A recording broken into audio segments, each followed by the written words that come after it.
नमस्कार दोस्तों, आप सभी का राजस्थान इंस्टीट्यूट की ऑनलाइन क्लास में स्वागत है। तो दोस्तों, हमारे द्वारा आज राजस्थान इतिहास की दूसरी कक्षा है, लेक्चर 2 है। तो आज की वीडियो में हम वैदिक काल, हर्षवर्धन काल, मौर्य काल, राजपूत काल, इन सभी के बारे में आपको इन्फॉर्मेशन देने वाले हैं। तो दोस्तों, यदि आपने अभी तक हमारा चैनल सब्सक्राइब नहीं किया है तो इसे सब्सक्राइब ज़रूर कर लें, जिससे कि आपको राजस्थान इतिहास की संपूर्ण क्लासेज हमारे चैनल पर आसानी से मिलती रहें। चलिए वीडियो स्टार्ट करते हैं। वैदिक काल की बात करें तो वैदिक काल 1500 से लेकर के 600 ईसा पूर्व तक इसका उद्भव और समाप्ति मानी जाती है। 1500 से लेकर के 600 ईसा पूर्व तक वैदिक काल रहा। चलिए बात करते हैं। वैदिक काल को आर्य सभ्यता के नाम से भी जाना जाता था, क्योंकि इसमें जो सभी वो मानव रहते थे वो आर्य थे। इस वजह से वैदिक काल को क्या कहा जाता है, आर्य सभ्यता के नाम से भी जानते हैं, क्योंकि वैदिक लोग क्या कहते थे, स्वयं को आर्य कहते थे। वैदिक काल में ऋग्वेद, यजुर्वेद, सामवेद व अथर्ववेद की रचना हुई। तो चारों वेदों की रचना इसी काल में हुई। इस वजह से इस काल को वैदिक काल कहा गया। वैदिक लोग मध्य एशिया से भारत आए थे।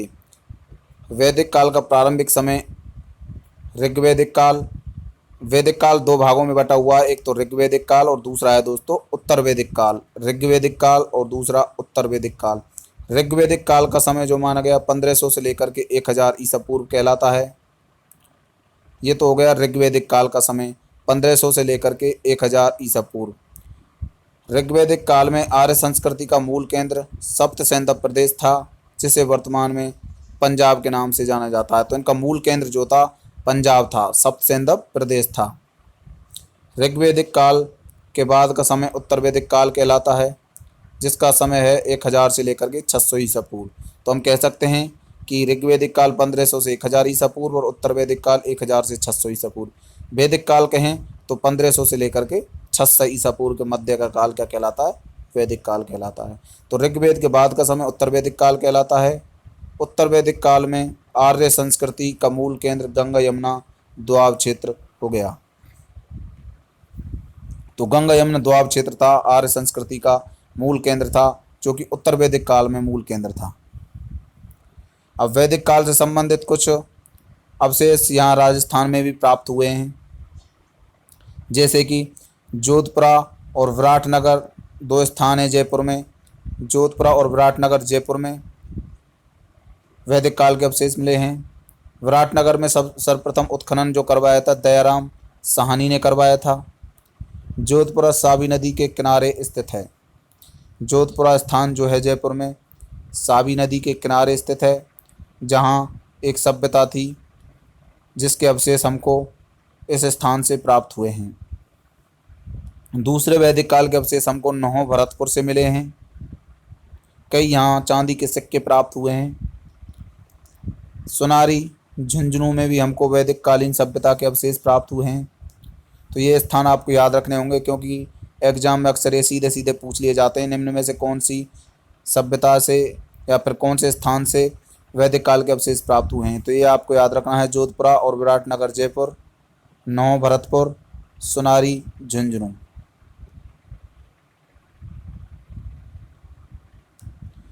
अगला जनपद है दोस्तों, जनपद काल की बात करते हैं हम। अगला जो टॉपिक है वो है जनपद काल।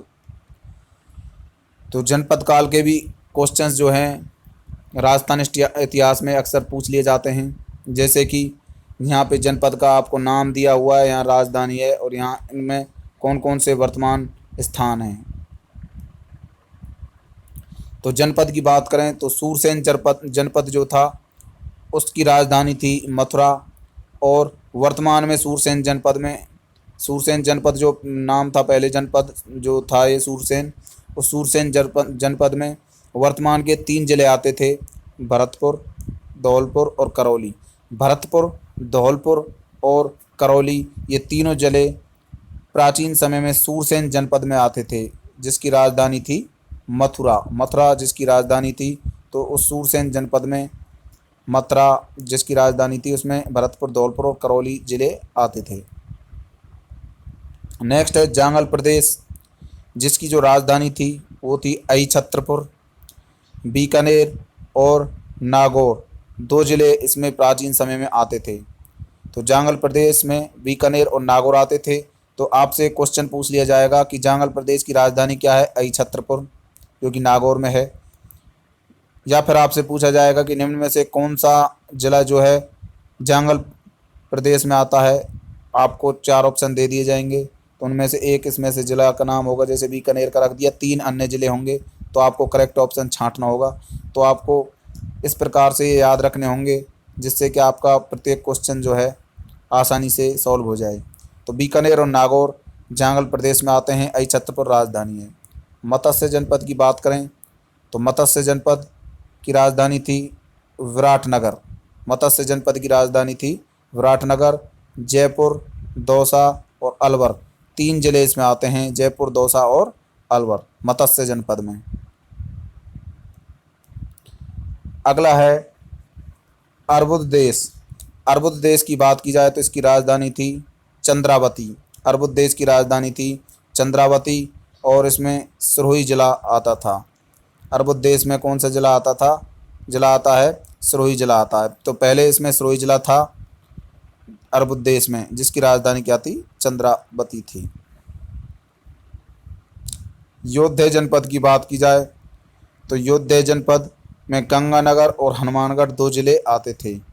योध्या जनपद में आते थे गंगानगर और हनुमानगढ़ जिले, ये आपको याद रखना है। हाँ, गंगानगर और हनुमानगढ़ ये दो थे योध्या जनपद में, इसकी कोई राजधानी नहीं थी। नेक्स्ट है सिवी जनपद। ये अक्सर कई बार एग्जाम में पूछा गया है कि सिवी जनपद में कौन कौन से ज़िले आते हैं? चित्तौड़गढ़ और उदयपुर। तो ये मेवाड़ वाला जनपद है सिवी जनपद, चित्तौड़गढ़, उदयपुर, जिसमें दो ज़िले आते हैं। मध्यमिका या मध्यमिका इसकी क्या थी? राजधानी थी। मध्यमिका या फिर मध्यमिका। तो ये हो गया दोस्तों सिवी जनपद। वर्तमान में मध्यमिका के अवशेष चित्तौड़गढ़ जिले के नगरी कस्बे के पास से प्राप्त हुए हैं। तो मध्यमिका के अवशेष जो हैं चित्तौड़गढ़ जिले के नगरी कस्बे से प्राप्त हुए हैं। तो दोस्तों अब बात करेंगे हम मालव जनपद की। तो मालव जनपद जिसकी राजधानी है नगर, जिसकी राजधानी क्या थी? नगर थी, जिसमें झालावाड़, टोंक, कोटा और बूंदी ये ज़िले आते थे। मालव जनपद में झालावाड़, टोंक, कोटा और बूंदी ये जो दक्षिणी पूर्वी जो ज़िले हैं ये मालव जनपद में आते हैं। तो मालव जनपद की राजधानी थी नगर दोस्तों। श्री केएनपुरी के नेतृत्व में संपन्न रेड टोंक की खुदाई में मालव जनपद की कुछ मुद्राएं प्राप्त हुई हैं। अब अक्सर एग्जाम में ये पूछ लिया जाता है कि मालव जनपद की मुद्राएं कहाँ से प्राप्त हुई हैं? तो रेड टोंक से प्राप्त हुई हैं। रेड टोंक से श्री केएनपुरी के नेतृत्व में उसने जो खुदाई करवाई केएनपुरी ने, उस खुदाई में मालव जनपद की जो मुद्राएं प्राप्त हुई थी वो रेड टोंक स्थान से प्राप्त हुई थी। रेड प्राचीन राजस्थान का टाटानगर कहलाता है, क्योंकि यहाँ लोहे के विशाल भंडार प्राप्त हुए हैं।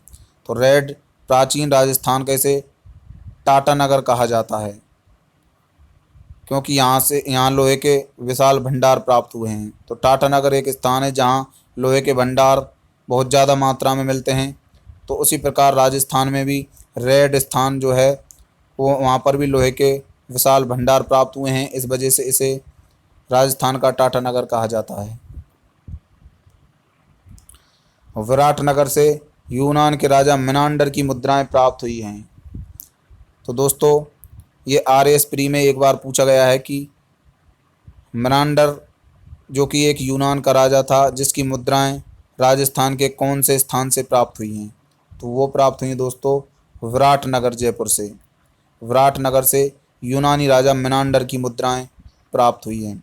एक बार पूछा गया है कि राजस्थान का टाटानगर किसे कहा जाता है? रेड टोंक को कहा जाता है। रेड टोंक की खुदाई में किस जनपद की मुद्राएं प्राप्त हुई हैं? मालव जनपद की। तो इस प्रकार आपको याद रखना होगा।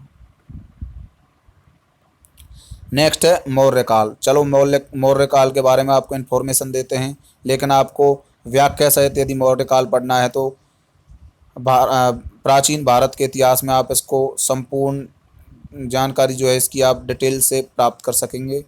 जब आप प्राचीन भारत पढ़ेंगे तो उसमें आपको मौर्य काल से संबंधित प्रत्येक डिटेल्स मिल जाएगी। लेकिन इस जो राजस्थान के इतिहास में मौर्य काल से संबंधित जो घटनाएं हैं उनकी बात करेंगे आज की वीडियो में। सम्राट चंद्रगुप्त मौर्य के समय में संपूर्ण राजस्थान मौर्य साम्राज्य के अंतर्गत आता था।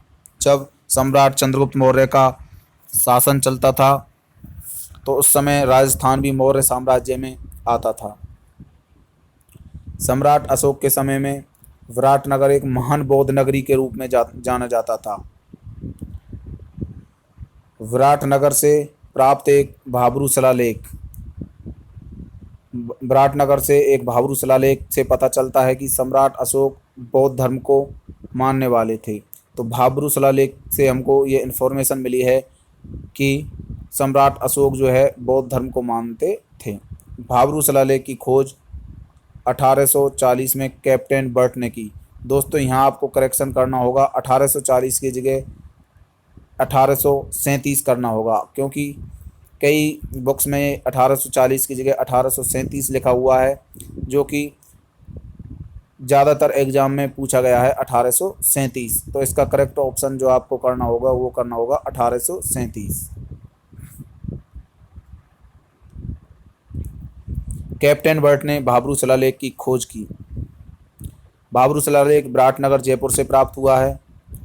विराटनगर के निकट बीजक की पहाड़ियाँ, भीमसेन की डूंगरी, गणेशगिरी स्थान हैं जहाँ बौद्ध स्तूप तथा बौद्ध गुफाएं के प्रमाण प्राप्त हुए हैं। तो विराटनगर के पास से ही बीजक की पहाड़ियाँ, भीमसेन की डूंगरी, गणेशगिरी, ये स्थान जो हैं ये सभी कहाँ से प्राप्त हुए हैं? विराटनगर से प्राप्त हुए हैं। 7वीं शताब्दी में चित्रांगद मौर्य नामक शासक ने चित्तौड़गढ़ किले का निर्माण करवाया था। इतिहास में आप पढ़ेंगे कि चित्रांगद मौर्य ने चित्तौड़गढ़ किले का निर्माण करवाया 7वीं सदी में। 734 ईस्वी में मानमौर्य नाम का एक शासक आता है जो कि मेवाड़ के बप्परावल से इस दुर्ग को छीन लेता है। मानमौर्य 734 ईस्वी में बप्परावल से इस दुर्ग को छीन लेता है। चित्तौड़गढ़ से कर्नल जेम्स टोड को मानमौर्य का शिलालेख प्राप्त हुआ था, जिसे इंग्लैंड जाते समय कर्नल जेम्स टोड ने समुद्र में फेंकवा दिया था। तो मानमौर्य का शिलालेख को लेकर जब चंद्रगुप्त मौर्य इंग्लैंड जा रहे थे तो जहाज़ में वो शिलालेख रखा हुआ था। तो जहाज़ अचानक डूबने लग गया। डूबने के कारण उसने सोचा कि यदि इस शिलालेख को पानी में फेंक दिया जाए तो इसका भार कम होने की वजह से हमारा जहाज़ डूबने से बच जाएगा। इस वजह से कर्नल जेम्स टोड ने इस मानमौर्य का शिलालेख, या मानमौरी का इसे शिलालेख कहते हैं, मानमौरी के शिलालेख को समुद्र में फेंकवा दिया। तो ये हो गया दोस्तों मौर्य काल से संबंधित कुछ घटनाएं जो कि राजस्थान के संदर्भ में आपसे पूछी जा सकती हैं। 738 ईस्वी में कंसब अभिलेख कोटा से पता चलता है। कंसब अभिलेख है एक, ये कंसब अभिलेख कहाँ पे है? कोटा से प्राप्त हुआ है 738 ईस्वी में, जिसमें धवल मौर्य नामक एक कोटा का शासक था, उसके बारे में इसमें जानकारी मिलती है। धवल मौर्य नामक शासक कोटा और उसके आसपास के भूभाग पर शासन करता था। इस प्रकार की जो जानकारी प्राप्त हुई है वो प्राप्त हुई है कंसब अभिलेख से कि धवल मौर्य नामक जो शासक था कोटा और उसके आसपास के भूभाग में क्या करता था? शासन करता था। अब बात करते हैं दोस्तों हम गुप्त काल की। तो गुप्त काल के बारे में भी आप प्राचीन भारत के इतिहास में डिटेल से पढ़ेंगे, लेकिन राजस्थान के संदर्भ में इसकी कुछ बातें आपको शेयर करते हैं। गुप्त राजवंश के संस्थापक श्रीगुप्त नामक व्यक्ति माने जाते हैं, जबकि गुप्त वंश के वास्तविक संस्थापक जो हैं चंद्रगुप्त प्रथम को माना जाता है। तो वास्तविक संस्थापक हैं चंद्रगुप्त प्रथम, लेकिन गुप्त राजवंश के जो संस्थापक माने जाते हैं वो श्रीगुप्त नामक व्यक्ति माने जाते हैं। गुप्त सम्राट समुद्रगुप्त को भारत का नेपोलियन कहा जाता है। समुद्रगुप्त को क्या कहा जाता है? भारत का नेपोलियन। गुप्त शासक कुमार गुप्त के सिक्कों का ढेर हमको बयाना भरतपुर से प्राप्त हुआ है। तो ये एग्जाम में पूछ लिया गया है कि निम्न में से किस गुप्त शासक का जो हमको अवशेष प्राप्त हुए हैं वो बयाना भरतपुर से प्राप्त हुए हैं। तो कुमार गुप्त के सिक्के हमको कहाँ से प्राप्त हुए हैं? बयाना भरतपुर से प्राप्त हुए हैं। बयाना स्थान जो है ये भरतपुर जिले में पड़ता है। इन सिक्कों की कुल संख्या कितनी है? 623। तो कुमार गुप्त के जो 623 सिक्के हैं वो बयाना भरतपुर से प्राप्त हुए हैं। इन सिक्कों में अधिकांश सिक्के मयूर शैली के सिक्के माने गए हैं। तो ये जो अधिकांश सिक्के हैं इसमें मयूर शैली के सिक्के हैं। 503 ईस्वी में हूण शासक तोरमान ने राजस्थान के संपूर्ण भूभाग को गुप्तों से छीन लिया था। तो एक हूण शासक था जिसका नाम था तोरमान, उसने राजस्थान के संपूर्ण भूभाग को गुप्त शासकों से छीन लिया था। तोरमान का पुत्र था मीरकुल ने चित्तौड़गढ़ के बारडोली गांव में एक शिव मंदिर का निर्माण करवाया। मीरकुल ने करवाया था चित्तौड़गढ़ में बारडोली के जो शिव मंदिर हैं उनका निर्माण। बारडोली के शिव मंदिर नागर शैली में बने हुए हैं। ये एग्जाम में पूछ लिया गया है कि बारडोली के शिव मंदिर कौन सी शैली में बने हुए हैं? नागर शैली में। इस मंदिर की खोज 1821 में कर्नल जेम्स टोड ने की थी। तो बारडोली के शिव मंदिरों की खोज 1821 ईस्वी में कर्नल जेम्स टोड के द्वारा की गई, जबकि बारडोली के शिव मंदिर का निर्माण तोरमान के पुत्र मीरकुल ने चित्तौड़गढ़ के बारडोली गांव में करवाया था।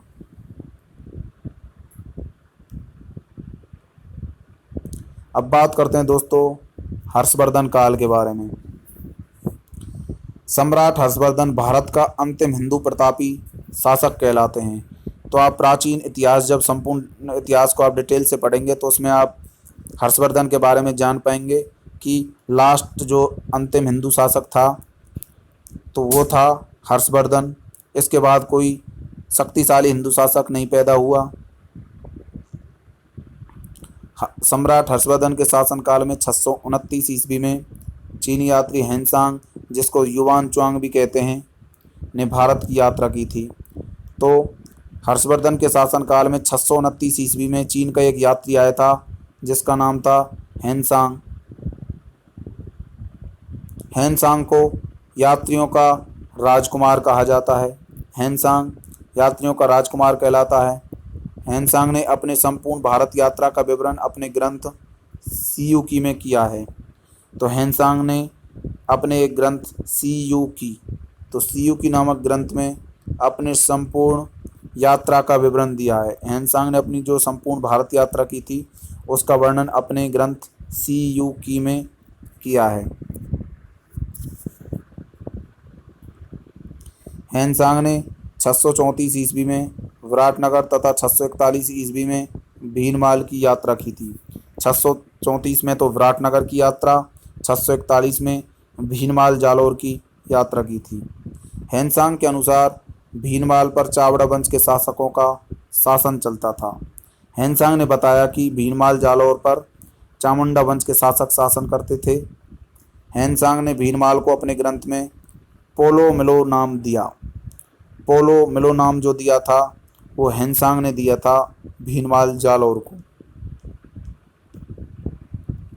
हेनसांग ने भीनमाल को क्या कहा था? करोड़पतियों का शहर कहा था।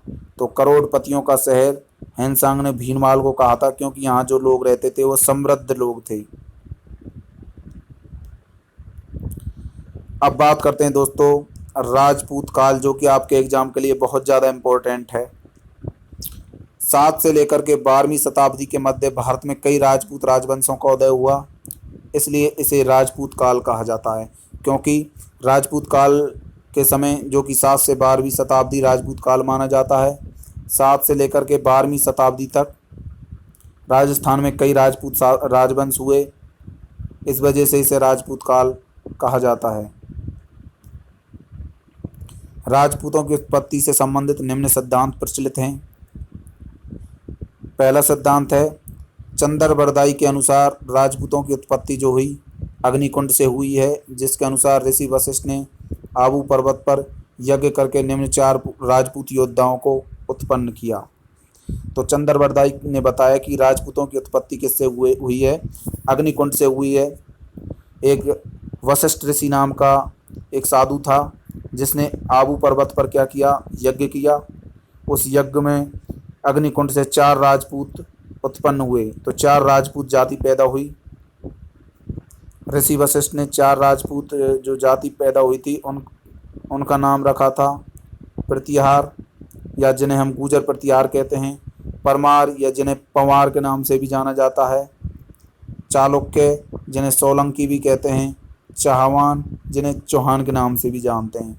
तो प्रतिहार या गुर्जर प्रतिहार, परमार, पंवार, चालुक्य, सोलंकी, चाहमान या चौहान, ये 4 राजपूत जो योद्धाएं उत्पन्न हुए थे वो अग्निकुंड से प्राप्त हुए। तो अग्निकुंड से ये उत्पन्न हुए 4 राजपूत योद्धा जाति, प्रतिहार या गुर्जर प्रतिहार, परमार, पंवार, चालुक्य, सोलंकी, चाहमान और चौहान। तो ये हो गया दोस्तों चंद्रबरदाई के अनुसार। अब बात करेंगे हम, कर्नल जेम्स टोड ने राजपूतों को शक, हूण, कुषाण आदि विदेशी जातियों का वंशज बताया है। तो शक, हूण और कुषाण जो विदेशी जातियां थी इनका वंशज बताया है कर्नल जेम्स टोड ने।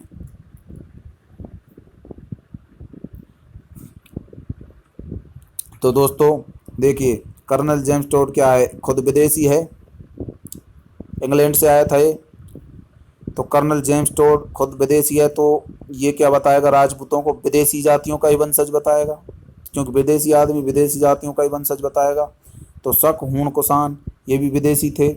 इस वजह से कर्नल जेम्स टोड ने बताया कि राजपूत जो हैं विदेशी जातियों का वंशज हैं। तो इस प्रकार आपको इस ट्रिक से याद रखना होगा। पंडित गौरीशंकर ओझा जिन्हें GH ओझा के नाम से भी जानते हैं। तो दोस्तों GH ओझा जो था हर बात का क्या करता था, ये विरोध करता था।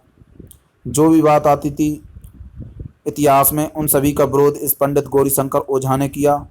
ये एक बहुत ही जानकार इतिहासकार थे। तो इनकी सभी बातों को इतिहास के सभी इतिहासकार मानते थे। तो पंडित गौरीशंकर ओझा और CB वैद ने राजपूतों को आर्यों की संतान बताया है। तो गौरीशंकर ओझा, GH ओझा और CB वैद दोनों ने राजपूतों को क्या बताया, आर्यों की संतान बताया। डॉक्टर ईश्वरी प्रसाद ने राजपूतों को क्या बताया, विदेशी बताया। ईश्वरी प्रसाद जी भी कहते हैं कि ये भी क्या हैं, विदेशी हैं। 5वां पॉइंट है डॉक्टर DR भंडारकर। तो भंडारकर की बात करें तो भंडारकर ने राजपूतों की उत्पत्ति विदेशी ब्राह्मणों से बताई। DR भंडारकर की बात करें, भंडारकर ने बताया कि राजपूत जो हैं विदेशी ब्राह्मणों से उत्पन्न हुए हैं, विदेशी ब्राह्मणों की संतान हैं। इतिहासकार कनिंघम ने क्या बताया, कुषाण जाति अर्थात यूची जाति का वंशज हैं। आपको ये याद रखना है दोस्तों, कनिंघम का से का, कनिंघम कुषाण, कनिंघम कुषाण। तो कनिंघम ने क्या बताया, कुषाण जाति का वंशज बताया। राजपूतों को कुषाण जाति का वंशज किसने बताया, कनिंघम ने बताया। दशरथ शर्मा और विशुद्धानंद, कनिंघम है दोस्तों, ये सिंघम नहीं है, ये याद रखना। अब बात करते हैं दशरथ शर्मा और विशुद्धानंद पाठक के अनुसार राजपूत विभिन्न जातियों का क्या है, ये मिश्रण है। मतलब ये विभिन्न जातियों के वंशज हैं, कई जातियों के से ये उत्पन्न हुए, जैसे कि माता अलग जाति की हो और पिता अलग का हो। इस प्रकार ये विभिन्न जातियों का क्या है, मिश्रण है, अर्थात विशुद्ध हैं, शुद्ध नहीं है। तो विशुद्धानंद क्या पाठक ने क्या बताया, जैसे विशुद्धानंद पाठक का नाम भी विशुद्ध है, उसी प्रकार उसने भी क्या बताया, विभिन्न जातियों का मिश्रण बताया, मतलब विशुद्ध बताया, शुद्ध नहीं बताया, मतलब एक ही जाति के नहीं बताया। तो दशरथ शर्मा और विशुद्धानंद पाठक के अनुसार राजपूतों को विभिन्न जातियों का मिश्रण बताया गया। इस प्रकार आपको ट्रिक से याद रखना होगा। अब बात करते हैं दोस्तों स्मिथ के अनुसार। स्मिथ के अनुसार राजपूत प्राचीन आदिम जनजाति जैसे खोंड और खरवार के क्या माने गए, वंशज माने गए। खोंड और खरवार के वंशज किसके अनुसार हैं, स्मिथ के अनुसार।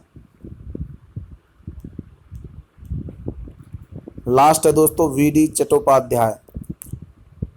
तो कोई भी गांव में आप देखते होंगे जो भी बीड़ी पीता होगा, बीड़ी जो है समाज के लोग आपस में जो साथ बैठे होते हैं 5-7 लोग, तो आपस में बीड़ी पीते हैं। तो इसी प्रकार आपको ध्यान रखना है कि समाज में बीड़ी का जिस प्रकार प्रचलन है, उसी प्रकार इतिहास में भी बीड़ी शब्द का बहुत इम्पोर्टेंट है। तो बीडी चट्टोपाध्याय के अनुसार राजपूत सामाजिक और आर्थिक प्रक्रिया की क्या है, उपज हैं। तो यह ध्यान रखना होगा, समाज में बैठ कर क्या पीते हैं, बीड़ी पीते हैं। तो इस ट्रिक से आपको याद रखना होगा, बीडी चट्टोपाध्याय सामाजिक व आर्थिक क्रिया की उपज हैं, बीडी चट्टोपाध्याय के अनुसार। तो ये कई सिद्धांत जो हैं कई वैज्ञानिकों के द्वारा बताए गए कि राजपूतों की उत्पत्ति किस प्रकार हुई। ये अक्सर एग्जाम में सीधे सीधे पूछ लिए जाते हैं, इस वजह से ये आपको याद रखने होंगे। तो दोस्तों, ये वीडियो आपको कैसा लगा? वीडियो पसंद आया हो तो वीडियो को लाइक ज़रूर करें, चैनल को सब्सक्राइब करना ना भूलें और ज़्यादा से ज़्यादा अपने दोस्तों में से शेयर करें और कमेंट द्वारा अपने विचार भी हमें व्यक्त करें कि आपको हमारी राजस्थान जीके की क्लासेज पसंद आ रही हैं या नहीं। तो हमारे चैनल के द्वारा राजस्थान का इतिहास, ज्योग्राफी, कला, संस्कृति की संपूर्ण क्लासेज इसी प्रकार नोट्स द्वारा प्रोवाइड कराई जाएगी। ये नोट्स आपको कैसे लग रहे हैं आप हमें कमेंट करके ज़रूर बताएं। तो आपके लिए first grade, second grade, Rajasthan police, पटवार, REET, pre BSTC, pre B.Ed सभी के लिए समान रूप से उपयोगी है। RAS एग्ज़ाम तक भी ये बहुत ज़्यादा इम्पोर्टेंट है। धन्यवाद दोस्तों।